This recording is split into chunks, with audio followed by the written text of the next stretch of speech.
जय हिंद दोस्तों, आपके अपने YouTube channel Maurya e rickshaw engineering में आपका स्वागत है। मैं हूं प्रवेश और आइए आपको दिखाता हूं। एक हमारे पास एक्जूम का चार्जर आया हुआ है। इसमें कस्टमर का कहना है कि कोई मेन एलईडी ग्लो कर रही है और नीचे की ये जो डीसी ऑन की एलईडी है ये ग्लो नहीं कर रही है और चार्जर कुछ देर बाद केवल 30% ही ब्लिंक कर रहा है और फ़ैन वगैरह भी इसका नहीं चल रहा। तो आइए दोस्तों, ज़्यादा देर न करते हुए इसको हम शुरू करते हैं। लेकिन उससे पहले दोस्तों आपसे एक रिक्वेस्ट है, अगर आप चैनल पर नए हैं तो चैनल को सब्सक्राइब करें, वीडियो को लाइक करें और ज़्यादा से ज़्यादा शेयर करें ताकि और लोगों की भी तक ये जानकारी पहुंच सके। तो आइए दोस्तों, ज़्यादा देर न करते हुए शुरू करते हैं। तो जैसा दोस्तों देख सकते हैं, इस चार्जर को हमको ऑन करने के लिए सबसे पहले इसमें डीसी कनेक्ट करना पड़ेगा। तो डीसी कनेक्ट करने के लिए अपन इसको बैटरी से कनेक्ट कर देते हैं और बैटरी से कनेक्ट करने के बाद इसको चेक करते हैं कि इसमें हमारा वोल्टेज वगैरह कनेक्टिविटी से डीसी की हमारी बैटरी की बनी हुई है कि नहीं बनी हुई है। आइए सबसे पहले इसको हम आपको चेक करके दिखाते हैं मीटर से। तो मीटर को पहले हम 200 वोल्ट पे सेट कर लेंगे और साथ ही साथ आपको मीटर भी दिखता रहेगा। सही दिख रहा है इस चैनल पे? ऐसा सही दिख रहा है, ठीक है। तो दोस्तों आप जैसा कि देख सकते हैं, अब यहाँ पर हम चेक कर लेते हैं। इसका नेगेटिव है और इसका पॉजिटिव। कितना वोल्टेज आ रहा है? 51.2। जैसा कि आप दोस्तों देख पा रहे हैं, 51.2 वोल्टेज आ रहा है। और इसमें एक और चीज़ देखना होता है दोस्तों, यहाँ पे 10 वोल्ट और 12 वोल्ट का भी आउटपुट होता है। तो इसमें देखना पड़ता है कि ये भी आ रहा है कि नहीं आ रहा है। हमारा 12 वोल्ट भी दोस्तों बन रहा है और इसमें 10 वोल्ट भी बन रहा है। तो ये सारी चीज़ें चेक करने के बाद आइए दोस्तों अब इसको हम कनेक्ट कर लेते हैं एसी से। सीरीज में पहले इसको कनेक्ट करके देखेंगे, उसके बाद हम बताएंगे क्या क्या इसमें आपको चेक करना होता है, ताकि आप भी आसानी से चाहे अपना चार्जर रिपेयरिंग काम करते हो, चाहे अपना ही चार्जर रिपेयर कर रहा हो, ताकि आप भी आसानी से अपने चार्जर को रिपेयर कर सकें। ज़्यादा देर न करते हुए दोस्तों आइए शुरू करते हैं और दिखाते हैं आपको इसको कैसे चेक करना है। तो सबसे पहले दोस्तों हमारा ये सीरीज वायर का बल्ब है, इसको आप देख सकते हैं मैंने सीरीज में कर रखा है बल्ब को। इसको हम कनेक्ट करेंगे और कनेक्ट करने के बाद आप देखिए बल्ब हमारा ग्लो कर रहा है। और इसको थोड़ा सा मीटर को साइड में कर लेंगे क्योंकि आपको एलईडी भी इसके साथ दिख सकते हैं इसमें ग्लो हो रहा है नहीं हो रहा है। तो थोड़ा सा ऐसे कर लेते हैं। जैसा दोस्तों आप देख पा रहे हैं, इसमें एलईडी तो ग्लो हो गई, लेकिन मेन एलईडी ग्लो हो गई, लेकिन डीसी ऑन की एलईडी इसमें ग्लो नहीं हो रही है और ना ही हमारी रिले की आवाज़ आ रही है। तो कस्टमर कह रहा था कुछ देर बाद हमारा इसमें 30% ब्लिंक कर रहा है। इसको पहले फिक्स कर लेते हैं सीरीज वायर को, फिर आपको दिखाते हैं।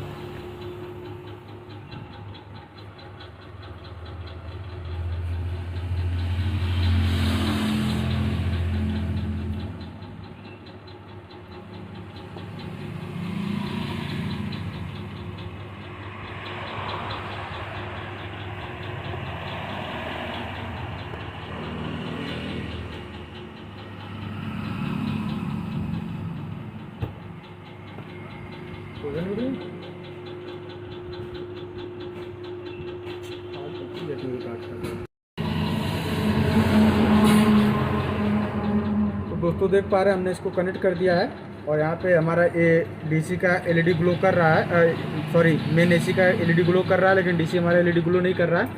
आइए दोस्तों हम इसको भी चेक करते हैं कि हमारा एलईडी ग्लो क्यों नहीं कर रहा है। और आपको दोस्तों सीरीज बाई सीरीज चेक करना सिखाएंगे। इससे पहले दोस्तों हम इसको एसी वोल्ट पर सेट कर लेते हैं। पहले हम इसका एसी चेक करेंगे कि एसी वोल्टेज इसमें पूरा आ रहा है कि नहीं आ रहा है। जैसे दोस्तों आप देख पा रहे हैं, इसमें एसी वोल्टेज हमारा पूरा आ रहा है। तो ये दोस्तों आता है हमारा है ब्रिज रेक्टिफायर पे। तो आइए इसको हम चेक करते हैं ब्रिज रेक्टिफायर पे भी हमारा एसी वोल्ट पूरा आ रहा है कि नहीं आ रहा है। तो जैसा कि आप दोस्तों देख पा रहे हैं, ब्रिज रेक्टिफायर पे हमारा एसी वोल्टेज नहीं आ रहा है, यहाँ तक कि कार तक नहीं आ रहा, हमारे यहाँ एनटीसी तक आ रहा है और ये एनटीसी यहाँ तक भी आ रहा है। हमारा इसमें एक एनटीसी ब्रेक किया है, लेकिन दोस्तों हमारा एनटीसी ब्रेक क्यों किया है ये भी हम देखेंगे। उससे पहले हम दोस्तों अपना सीरीज वायर निकाल देंगे और देख सकते हैं काफ़ी हल्का हल्का बल्ब भी ग्लो करना चालू कर दिया और इसमें 30% की एलईडी भी ग्लो करना चालू कर दी। लेकिन दोस्तों आप देख सकते हैं ना इसमें फैन चल रहा है और ना ही कोई इसमें एम्पियर वगैरह भर रहा है। तो आइए दोस्तों आपको हम दिखाते हैं कि इसमें क्यों ऐसा हुआ है, आखिर ऐसा दिक्कत कब आता है और कैसे आता है। तो दोस्तों सबसे पहले हम यहाँ पर सीरीज वायर अपना निकाल लिया है, सीरीज वायर हमने बंद कर दिया है। और दोस्तों आपको यहाँ दिखाते हैं आपको चार्जर को उल्टा करके। जैसा कि आप दोस्तों देख पा रहे हैं, हमारी एक एनटीसी है ब्रेक हो चुकी है, पूरी जल गई है। तो इसे जली क्यों है ये भी इसको हम चेक करेंगे, इसको भी चेक करना ज़रूरी है। इसके लिए दोस्तों आपको दिखा रहे हैं, ये यहाँ पीछे पे जो यहाँ से ब्रिज रेक्टिफायर से जो हमारा करंट है AC से DC बनता है, इसके बाद जाता है मॉस्फेट पे, और मॉस्फेट पे जाता है तो वहाँ से फिर मॉस्फेट इसको स्विच करके करंट को आउटपुट ट्रांसफार्मर पे करता है। ट्रांसफार्मर फिर डायोड में आता है, डायोड से या फिल्टर कॉल के सहायता से आउटपुट हो जाता है रिले के माध्यम से। अरे दोस्तों इसको हम चेक करते हैं कि हमारा मॉस्फेट वगैरह शार्ट तो नहीं है, थोड़ा मीटर पे ध्यान देंगे और इस पर भी चेक करेंगे। दोस्तों कंटिन्यू पहले कर लेते हैं मल्टीमीटर को। जैसा कि दोस्तों आप देख पा रहे हैं, ये मॉस्फेट हमारा शॉर्ट हुआ है।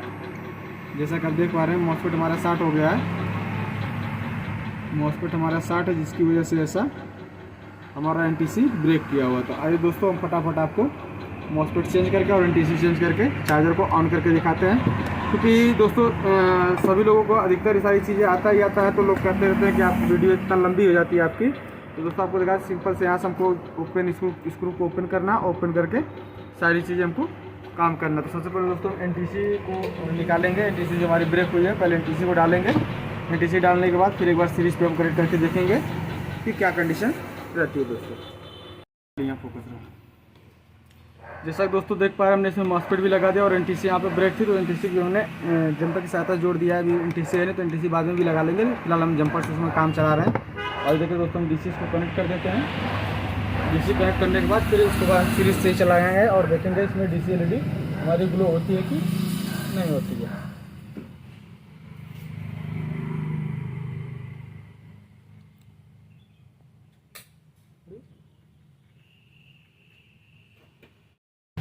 सबसे पहले दोस्तों हम क्या DC कनेक्ट कर लेंगे और हमने इस पर मॉस्फेट भी लगा दिया और NTC प्रेजेंट टाइम में थी नहीं तो हमने उसको बाईपास कर दिया है, मतलब शॉर्ट कर दिया है। आप NTC अगर ना रहे तो आप ऐसे भी करके चला सकते हैं, लेकिन NTC लगाना बेटर रहता है दोस्तों। और आइए हम इसकी AC को कनेक्ट करके देखते हैं। देखिए दोस्तों अभी टुक कर एक आवाज़ भी आई होगी और हमारी ये LED भी ग्लो कर गई। और दोस्तों देखिए बल्ब भी ग्लो करने लगा, यानी कि एम्पियर ये उठा रहा है लोड। देखते हैं दोस्तों चलता है कि नहीं चलता है। दोस्तों चार्जर हमारा चालू हो गया, चार्जर बिल्कुल सही हो गया, लेकिन अभी सीरीज में लगा जिसकी वजह से फ़ैन हमारा नहीं चल रहा है। तो इसी को डायरेक्ट हम लगाएंगे तो हमारा फ़ैन भी चलना चालू हो जाएगा दोस्तों। तो आइए इसको हम एक बार आपको डायरेक्ट लगा के भी दिखाते हैं। जैसा कि दोस्तों देख पा रहे हैं, हमने इसको सीरीज से चेक किया था, इसको मेन लगा के चेक करते हैं। देखिए दोस्तों रिले भी इसमें ऑन हो चुकी है और अभी चार्जर थोड़ा टाइम लेता है चालू होने के लिए। ये चालू होगा तो इसका फैन वगैरह भी सारा कुछ वर्क करेगा। जैसा दोस्तों आप देख पा रहे हैं इसमें फैन भी चल रहा है, थोड़ा सा ध्यान देंगे नीचे से फैन भी इसमें चल रहा है। फैन की आपको आवाज़ भी सुनाई दे रही होगी और ये फैन चल भी रहा है। थोड़ा सा आपको हम दिखाते हैं। देखिए ये देखिए हमारे कपड़ा हिल रहा है, इसका मतलब ये हमारा फैन भी चल रहा और चार्जर भी बिल्कुल ओके चलने लगा है। और देखते हैं इसमें एम्पियर बन रहा है कि नहीं बन रहा है। तो जैसा दोस्तों आप देख पा रहे हैं मल्टीमीटर को हम वोल्टेज पे सेट कर लिए हैं और यहाँ पर अगर हम चेक करते हैं देखिए 51.9 है, तो हमारा वोल्टेज भी बढ़ रहा है दोस्तों इस टाइम इसमें। अब जैसा देख पा रहे हैं कि चार्जर बिल्कुल हमारा ओके काम कर रहा है।